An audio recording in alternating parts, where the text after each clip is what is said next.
قرآن مجید میں جنت کے مختلف ناموں کا ذکر کیا گیا ہے، اور اکثر مقامات پر جنت کا ذکر کرتے ہوئے جمع کا صیغہ استعمال کیا گیا قرآن کریم برہان رشید میں، جس سے یہ پتہ چلتا ہے کہ جنت کی تعداد ایک نہیں، جنتیں ایک سے زیادہ ہیں۔ اور یہ بھی پتہ چلتا ہے قرآن کریم کی آیات بینات کا بغور مطالعہ کرنے سے کہ جنت کے مختلف درجات ہیں، جنتیں کثیر ہیں، جنت کے مختلف درجات ہیں، جنت کے کثیر دروازے ہیں جو اللہ تبارک و تعالی اہل جنت کے مقام اور مرتبے کے مطابق انہیں عطا فرمائے گا۔ قرآن کریم میں جنت کے جو چند نام ذکر کیے گئے وہ میں آپ کی خدمت میں پہلے بیان کرتا ہوں۔ جنت کا ایک معروف نام جو قرآن کریم میں بار بار آیا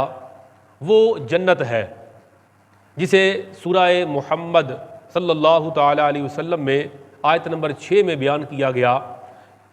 ارشاد ہوا وَيُدْخِلُهُمُ الْجَنَّةَ عَرَّفَهَا لَهُمْ، جنت کا پہلا نام۔ جنت کا ایک دوسرا نام ہے جسے جنت الفردوس کہتے ہیں۔ یہ سمجھے کہ تمام جنتوں میں سب سے اعلیٰ درجہ کی جو جنت ہے وہ جنت الفردوس ہے۔ قرآن کریم میں سورۃ الکہف میں آتا ہے ان الذین آمنوا وعملوا الصالحات کانت لہم جنات الفردوس نزلا، تو جنت الفردوس یہ جنت کا دوسرا نام ہے۔ جنت کا ایک تیسرا نام ہے جنات عدن، جنت عدن، جس طرح کہ قرآن کریم برہان رشید میں سورۃ التوبہ میں آتا ہے کہ اللہ پاک فرماتا ہے جنات تجری من تحتها الانہار خالدین فیہا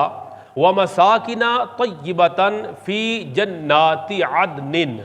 جنت عدن یہ بھی جنت ہی کا نام ہے تیسرا۔ ایک جنت کا چوتھا نام ہے جنت الخلد، یہ بھی قرآن کریم میں آیا اور سورۃ الفرقان میں آتا ہے۔ ارشاد ہوا قل اذالک خیر ام جنت الخلد التی وعد المتقون، جنت الخلد۔ جنت کا پانچواں نام ہے جنت المأوا، یہ بھی قرآن کریم میں ہے سورۃ السجدہ کے اندر۔ ارشاد ہوا اما الذین آمنوا وعملوا الصالحات فلہم جنات المأوا نزلا بما كانوا یعملون۔ جنت کا چھٹا نام ہے دار السلام، قرآن کریم میں آتا ہے سورۃ الانعام میں لہم دار السلام عند ربہم۔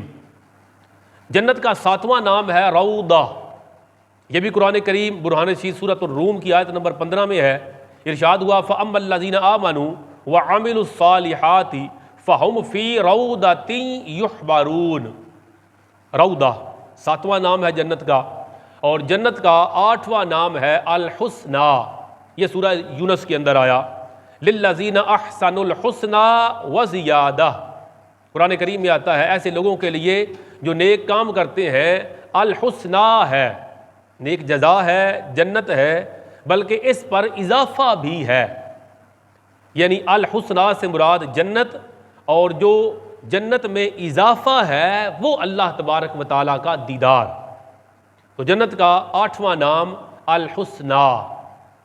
اسی طرح قرآن کریم نے جنت کا نواں نام دار المقامہ بیان فرمایا الذی احلنا دار المقامۃ من فضلہ۔ جنت کا 10واں نام ہے النعیم،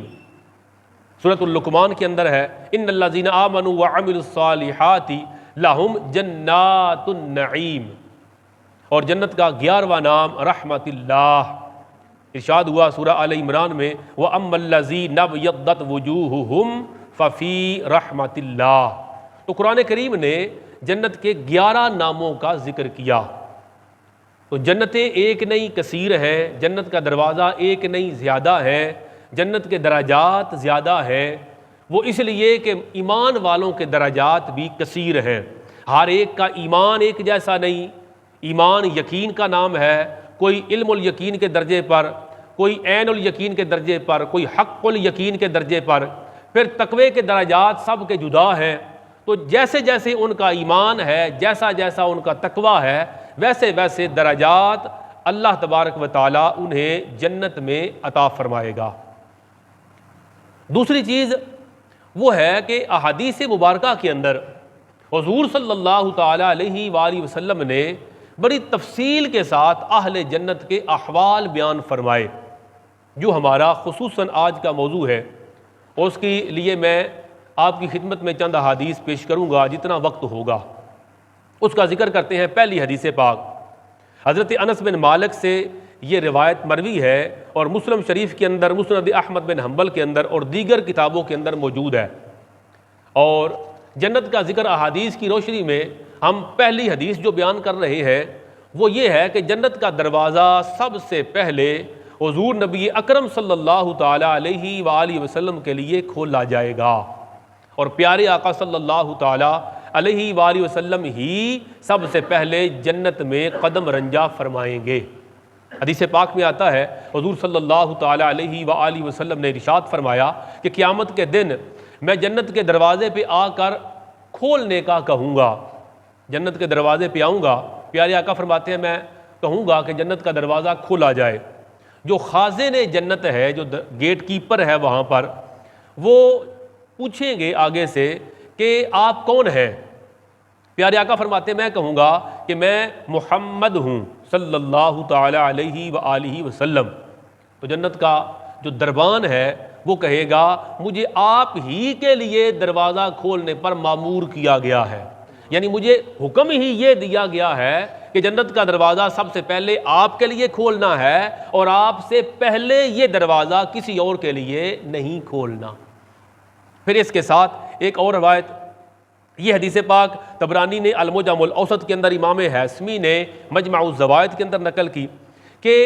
حضور علیہ الصلوۃ والسلام اور آپ کی امت سب سے پہلے جنت میں داخل ہوں گے، یعنی پہلی حدیث پاک میں آیا پیارے آقا جنت میں سب سے پہلے آئیں گے، اور دوسری حدیث پاک میں آیا کہ صرف آقا تشریف نہیں لے کے جائیں گے بلکہ حضور علیہ الصلوۃ والسلام کا کلمہ پڑھنے والے بھی سب سے پہلے حضور کے ساتھ جنت میں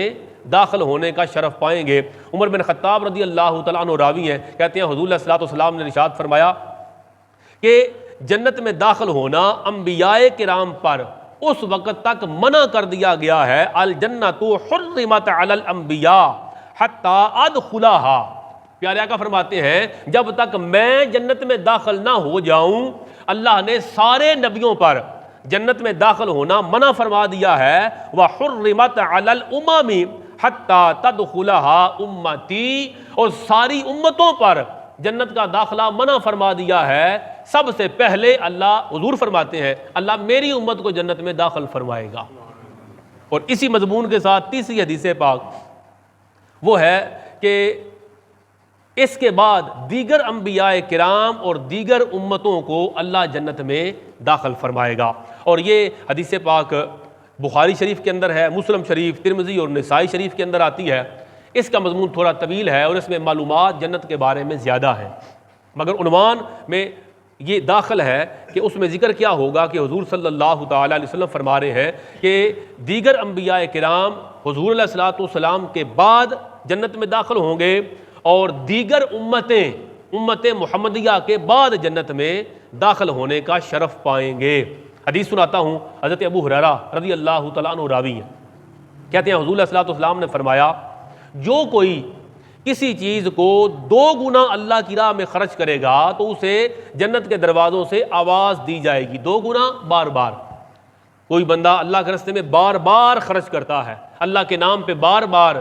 لوگوں میں بانٹتا ہے، تو اللہ تبارک و تعالیٰ کے محبوب فرماتے ہیں اسے جنت کے دروازوں سے آواز دی جائے گی، اے اللہ کے بندے یہ تیری جزا ہے، جنت کے دروازے سے اسے بلایا جائے گا۔ پھر آگے تفصیل بیان فرمائی، حضور فرماتے ہیں جس کا شمار نمازیوں میں ہوگا اسے باب صلاۃ سے پکارا جائے گا، جہاد کرنے والوں کو باب جہاد سے بلایا جائے گا، روزہ رکھنے والوں کو باب ریان سے، باب الریان سے بلایا جائے گا، صدقہ دینے والوں کو باب الصدقہ سے پکارا جائے گا۔ جب حضور علیہ السلام یہ بیان فرما رہے تھے نا کہ نمازیوں کے لیے علیحدہ دروازہ ہوگا، روزے دار کے لیے علیحدہ ہوگا، جہاد والوں کو دروازے سے پکار کے بلایا جائے گا، نمازی کہاں ہیں اس دروازے سے آ جائیں، روزے دار اس دروازے سے آ جائیں، جہاد کرنے والے اس دروازے سے آ جائیں، صدقہ کرنے والے اس دروازے سے آ جائیں۔ حضرت ابوبکر صدیق رضی اللہ تعالی عنہ وارضا آپ عرض کرتے ہیں یا رسول اللہ صلی اللہ تعالی علیہ وسلم، کوئی ایسا بھی ہوگا کہ جسے ہر دروازے سے بلایا جائے؟ بڑا شرف ہے نا کہ جس کو جنت کے دروازے سے بلایا جائے، نمازی آ جائیں، تو مقصد تو جنت میں داخل ہونا ہے، تو وہ جنت میں داخل ہو گیا۔ کوئی خوش نصیب جہاد پہ گیا، اسے جہاد والے دروازے سے بلا لیا گیا، بسم اللہ کمال ہو گیا، وہ جنت میں داخل ہو گیا۔ مگر نور علی نور یہ ہے کہ کوئی ایسا بھی ہوگا کہ جسے جنت کے سارے دروازوں سے بلایا جائے، پھر اس کی مرضی ہے جس دروازے سے چاہے جنت میں داخل ہو جائے۔ صدیق اکبر رضی اللہ تعالیٰ عنہ پوچھتے ہیں، حضور صلی اللہ تعالی علیہ وسلم نے فرمایا ابو بکر کثیر لوگ ہوں گے جنہیں جنت کے سارے دروازوں سے بلایا جائے گا، تم نے پوچھا ہے تو میں اللہ سے امید رکھتا ہوں کہ ان میں تم بھی ہوگے، کہ صدیق اکبر تمہیں بھی جنت کے ہر دروازے سے بلایا جائے گا، پھر تیری مرضی ہے کہ تو جس دروازے سے چاہے گا جنت میں داخل ہو جائے گا۔ آپ روایات حدیث کا جب مطالعہ کرتے ہیں تو آپ دیکھتے ہیں کہ جنت کے 8 دروازوں کا ذکر ہوا، ہر دروازے کے دونوں کناروں کے درمیان اتنا فاصلہ ہوگا جتنا مکہ اور مقام ہجر کے درمیان ہے، یا جتنا فاصلہ مکہ اور بصرہ کے درمیان ہے، ملک شام کا شہر جسے ہم بصرہ کہتے ہیں، بصرہ کے درمیان ہے، اتنا فاصلہ ہوگا جو جنت کے 8 دروازے ہیں ان میں سے ایک دروازے کے درمیان۔ نیک لوگوں کو اس دروازے سے داخل ہونے کی دعوت دی جائے گی، جس کے مقام اور مرتبے کے لحاظ سے اس کے ایمان تقوی کا جو معیار ہے اسی کے مطابق اس کو بلایا جائے گا اور اسی کے مطابق اسے جنت کے درجات میں ٹھہرایا جائے گا۔ پھر حدیث پاک میں آتا ہے جیسے روزے دار کو بلایا جائے گا، جیسے جہاد کرنے والوں کو بلایا جائے گا، کوئی ایسا بھی خوش نصیب ہوگا جسے ہر دروازے سے بلایا جائے گا۔ جنت کے مختلف درجات اللہ تبارک و تعالیٰ نے مختلف ایمان والوں کے ایمان اور تقوی کے اعتبار سے مقرر فرما رکھے ہیں۔ اللہ تبارک و تعالیٰ کی بارگاہ میں دعا ہے کہ وہ ان جنت میں جانے والوں میں ہم حضور کے گناہ گار غلاموں کو بھی شامل فرمائے۔ دوسری بات، اس امر کا اندازہ لگانا مشکل ہی نہیں بلکہ ناممکن ہے کہ اللہ تعالیٰ نے اپنے نیک اور صالح بندوں کے لیے جنت میں کیا کیا نعمتیں پیدا فرمائیں۔ قرآن و سنت میں ان کا ذکر آیا، مگر ان نعمتوں تک رسائی کہ وہ کیسی ہوں کسی آنکھ نے دیکھی نہیں، وہ کیسی ہوں گی کسی کان نے سنا نہیں، وہ کتنی حسین ہوں گی کسی دل میں آج تک ویسا خیال بھی نہیں آیا۔ حدیث پاک میں آتا ہے، حضور صلی اللہ تعالی وسلم فرماتے ہیں، بخاری شریف کی یہ روایت ہے، ابو ہریرہ راوی ہیں، حضور پاک فرماتے ہیں اللہ تعالیٰ ارشاد فرماتا ہے، اسے کہتے ہیں حدیث قدسی۔ اللہ فرماتا ہے میں نے اپنے عبادت گزار نیک لوگوں کے لیے نعمتیں تیار کی ہیں جنہیں نہ کسی آنکھ نے دیکھا، نہ کسی کان نے سنا، اور نہ کسی بندہ بشر کے دل میں ان کا خیال آیا۔ بندے کی سوچ اور سوچ کی پرواز کتنی بلند ہے اور ہو سکتی ہے، وہ جتنا حسین سے حسین ترین سوچ لے، جنت کو اللہ نے اس سے بھی حسین تر بنایا ہے۔ اور یہ بیان کر کے حضور پاک علیہ السلام نے فرمایا، اللہ نے فرمایا اگر تم چاہو تو یہ آیت پڑھ لو کہ جہاں قرآن کریم میں آیا فَلَا تَعْلَمُ نَفْسٌ مَا أُخْفِيَ لَهُم مِّن قُرَّةِ أَعْيُنٍ جَزَاءً بِمَا كَانُوا يَعْمَلُونَ۔ اللہ کا قرآن ہے، فرمایا سو کسی کو معلوم نہیں جو آنکھوں کی ٹھنڈک ان کے لیے اللہ نے چھپا رکھی ہے۔ قرآن کریم میں آیا کہ اخفیہ لہم، وہ جنت کی نعمتیں اور اس نعمتوں کی عظمتیں اللہ نے چھپا رکھی ہیں، کسی کے ذہن میں وہ خیال بھی نہیں آ سکتا، وہ اس سے بھی حسین تر ہے۔ اور جزاء بما کانوا یعملون، یہ ان اعمال حسنہ کا بدلہ ہوگا جو وہ نیک لوگ اللہ کی بارگاہ میں پیش کیا کرتے تھے۔ جو تم نیک عمل کرتے تھے اس کے بدلے اللہ تبارک و تعالیٰ نے تمہارے لیے جنت میں وہ نعمتیں تیار کر رکھی ہیں جو ابھی تک تم نے دیکھی نہیں، کوئی کان ان کو سن نہ سکا، کوئی آنکھ آج تک انہیں دیکھ نہ سکی، اور کسی دل میں آج تک ویسا حسین خیال بھی نہ گزرا جتنی عظمتوں والی جنت اللہ نے تیرے اور میرے لیے تیار کر رکھی ہے۔ صرف یہ بات دل میں بٹھانی ہے کہ یہ ایک حرام کام چھوڑیں گے ایک مرتبہ، یا یہ ناجائز چیز چھوڑیں گے ان 40-50 سالوں کے لیے، اللہ اس کے بدلے ہمیں ہمیشہ ہمیشہ کی نعمتیں جنت میں عطا فرمائے گا۔ کسی چیز پہ جی چاہے نا تو اس سے کہے ابھی چھوڑ دو، یہ بعد میں تمہیں اس سے بہتر دوں گا، ابھی تم یہ ایک نعمت لے رہے ہو بھائی تھوڑی دیر صبر کر، بعد میں زیادہ ملے گی، تو جب کہا جائے نا تھوڑا ٹھہر جا اس سے زیادہ ملے گا، تو زیادہ کے لیے بندے کو اللہ نے بنایا ایسا ہے وہ پھر رک جاتا ہے۔ یہ بات ہم نے اپنے دل میں بٹھانی ہے کہ یہ دنیا کی جتنی نعمتیں ہیں ان نعمتوں کے لیے اللہ تمہیں آزما رہا ہے، اس نے ان نعمتوں سے حسین ترین نعمتیں تیرے لیے تیار کر رکھی ہیں، صرف ایک پابندی ہے، یہاں اس نعمت کو لینا ہے جس کی اللہ نے اجازت دی، جو نعمت سے منع کر دیا گیا تم نے اللہ کے لیے اس سے رک جانا ہے۔ اگر یہ بات دل میں آ جائے تو جنت اللہ نے حضور کے غلاموں کے لیے تیار فرمائی ہے۔ احادیث مبارکہ میں جنتیوں کے احوال کا جو ذکر آیا ہے اس میں ایک حدیث پاک آتی ہے بخاری شریف، مسلم شریف، مسند احمد بن حنبل کے اندر، کہ اللہ تعالیٰ جنت میں اہل جنت سے خطاب فرمائے گا، اللہ تعالیٰ جنتیوں سے کلام فرمائے گا۔ اب دیکھیں حضرت ابو سعید خدری رضی اللہ تعالیٰ عنہ روایت کرتے ہیں، حضور صلی اللہ تعالیٰ علیہ وآلہ وسلم نے ارشاد فرمایا، اللہ تعالیٰ اہل جنت سے فرمائے گا اے اہل جنت، وہ عرض کریں گے لبیک ربنا وسعدیک والخیر فی یدیک،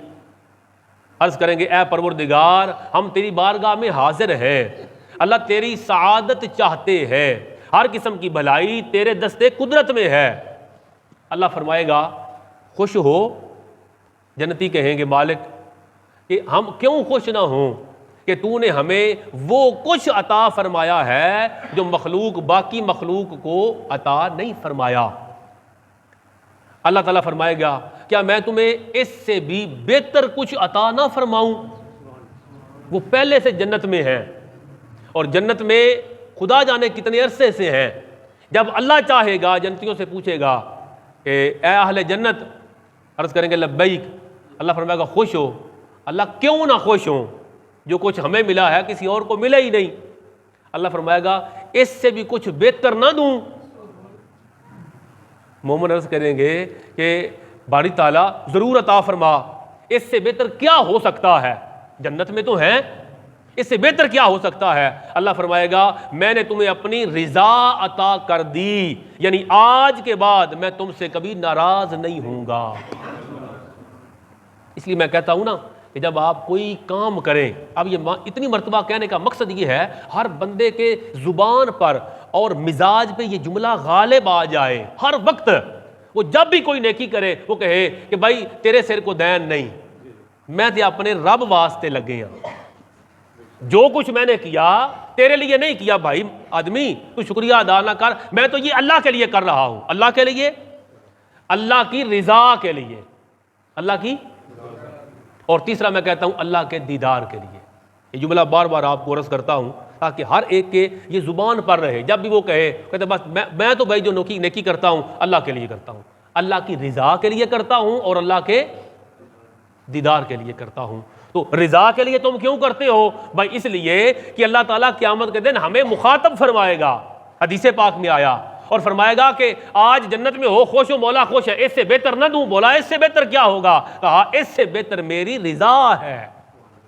جنت میری رضا سے ملی نا، تو اب میں تمہیں پرماننٹ اپنی رضا اور خوشنودی دیتا ہوں، مطلب آج کے بعد میں تیرا مالک، تیرے ساتھ بندے کبھی ناراض نہیں ہوں گا۔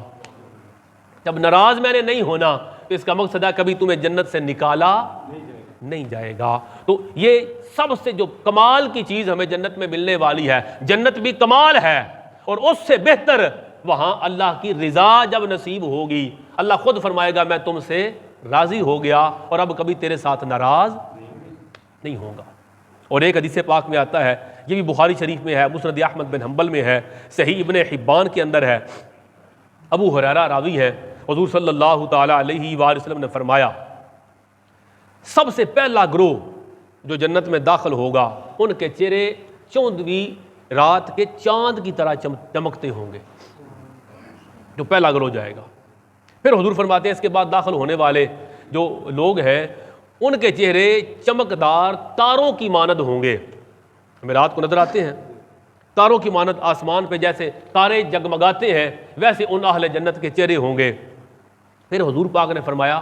اہل جنت کو جنت میں پیشاب کی حاجت نہیں ہوگی، جنت میں تھوکنے کی حاجت نہیں ہوگی، جنت میں ناک صاف کرنے کی حاجت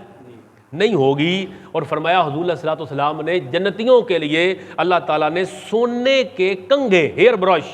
وہاں پر سونے کے ہوں گے۔ جنت میں پسینہ تو آئے گا کھانا ہضم کرنے کے لیے، میں نے عرض کیا پچھلے خطبہ جمعہ میں، پسینہ تو آئے گا لیکن وہ پسینہ تیرا کھانا ہضم کرنے کے لیے ہوگا۔ پسینہ تو ہوگا لیکن اس پسینے سے بھی مشک کی خوشبو آئے گی، اور ان کی انگیٹھیاں سلگتی ہوں گی جن سے عود کی خوشبو آئے گی۔ پھر فرمایا ان کی بیویاں خوبصورت آنکھوں والی ہوں گی جو اہل جنت کی ازواج ہوں گی۔ پھر فرمایا سارے ایک ہی شخص، اہل جنت ایک ہی شخص حضرت آدم علیہ السلام کی صورت پر ہوں گے۔ ہماری جو شکل ہے وہ آدم علیہ السلام جیسی ہے نا، ہم آدم کے بیٹے ہیں تو ہماری شکل اللہ نے مقرر فرما دی، ہماری شکل باقی مخلوقات جیسی نہیں، آدم علیہ السلام جیسی ہے۔ تو اسی انسانی شکل میں ہم جنت میں ہوں گے انشاءاللہ تعالی، اللہ کی رحمت سے، حضور علیہ الصلوۃ والسلام کی شفاعت سے۔ اور پھر فرمایا کہ جنتیوں کا قد 60 گز ہوگا، 60 گز سے اونچا، وہاں سارے 60 گز ہوں گے۔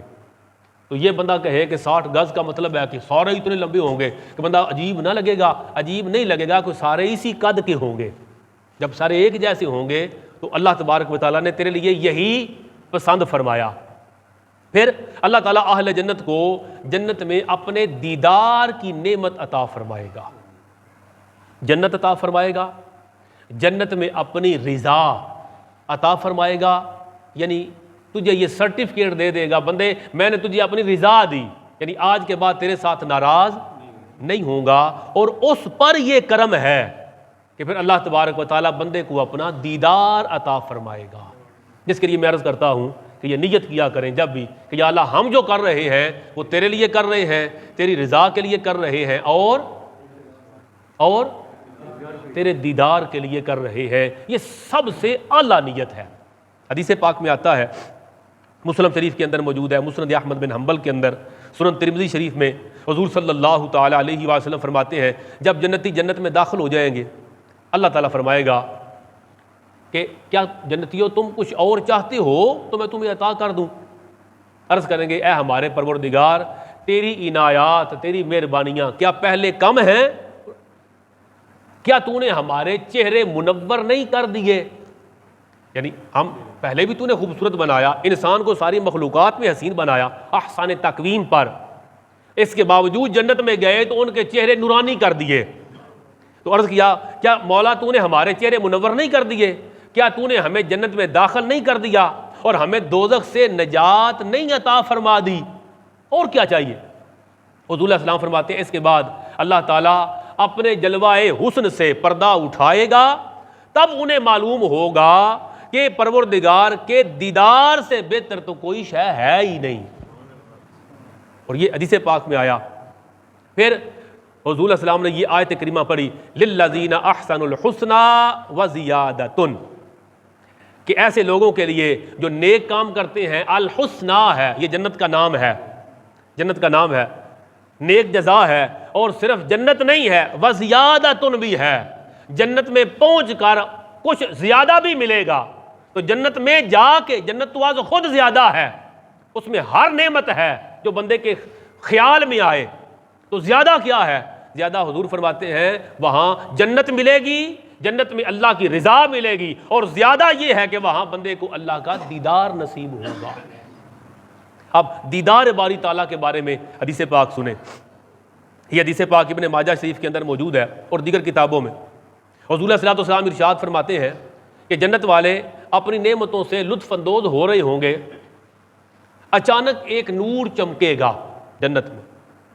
اور وہ اپنے سروں کو اوپر اٹھائیں گے اہل جنت۔ جب نور چمکے گا اوپر اپنا سر اٹھا کے دیکھیں گے تو اللہ رب العزت اوپر کی جانب ان پر جلوہ افروز ہوگا اور اللہ ان سے فرمائے گا السلام علیکم۔ جب اللہ فرمائے کہ تم پر سلامتی ہو تو پھر سلامتی کیوں نہ ہو؟ حضور علیہ السلام فرما رہے ہیں، اللہ فرمائے گا السلام علیکم۔ حضور پاک فرماتے ہیں کہ جو قرآن کریم میں آیا نا میرے صحابہ، قرآن کریم میں جو آیا ہے نا سلام قولا من رب الرحیم، تم پر سلام ہو، یہ رب الرحیم کی طرف سے کہا جائے گا۔ وہ واقعہ حضور پاک فرما رہے ہیں کہ جب جنتی جنت میں چلے جائیں گے اور جنت میں لطف اندوز ہو رہے ہوں گے جنت کی نعمتوں سے، تو اللہ تبارک و تعالیٰ کی طرف سے ایک نور چمکے گا، لوگ سروں کو اٹھائیں گے، اوپر سے اللہ تبارک و تعالیٰ جلوہ افروز ہوگا اور فرمائے گا السلام علیکم۔ لوگ جواب دیں گے